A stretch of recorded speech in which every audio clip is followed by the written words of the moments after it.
ನೀವು ನೋಡ್ತಾ ಇದ್ದೀರಾ ವಿಜಯ್ ಟೈಮ್ಸ್. ಇದು ಈ ಹೊತ್ತಿನ ಬ್ರೇಕಿಂಗ್ ನ್ಯೂಸ್.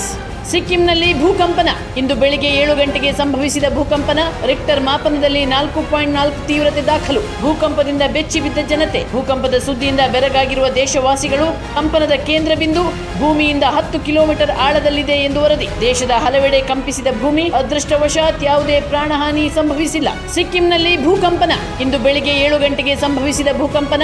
ರಿಕ್ಟರ್ ಮಾಪನದಲ್ಲಿ 4.4 ತೀವ್ರತೆ ದಾಖಲು. ಭೂಕಂಪದಿಂದ ಬೆಚ್ಚಿ ಬಿದ್ದ ಜನತೆ. ಭೂಕಂಪದ ಸುದ್ದಿಯಿಂದ ಬೆರಗಾಗಿರುವ ದೇಶವಾಸಿಗಳು.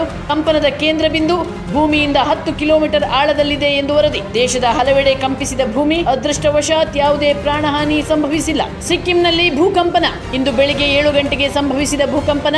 ರಿಕ್ಟರ್ ಮಾಪನದಲ್ಲಿ 4.4 ತೀವ್ರತೆ ದಾಖಲು. ಭೂಕಂಪದಿಂದ ಬೆಚ್ಚಿ ಬಿದ್ದ ಜನತೆ. ಭೂಕಂಪದ ಸುದ್ದಿಯಿಂದ ಬೆರಗಾಗಿರುವ ದೇಶವಾಸಿಗಳು. ಕಂಪನದ ಕೇಂದ್ರ ಬಿಂದು ಭೂಮಿಯಿಂದ 10 ಕಿಲೋಮೀಟರ್ ಆಳದಲ್ಲಿದೆ ಎಂದು ವರದಿ. ದೇಶದ ಹಲವೆಡೆ ಕಂಪಿಸಿದ ಭೂಮಿ. ಅದೃಷ್ಟವಶಾತ್ ಯಾವುದೇ ಪ್ರಾಣಹಾನಿ ಸಂಭವಿಸಿಲ್ಲ.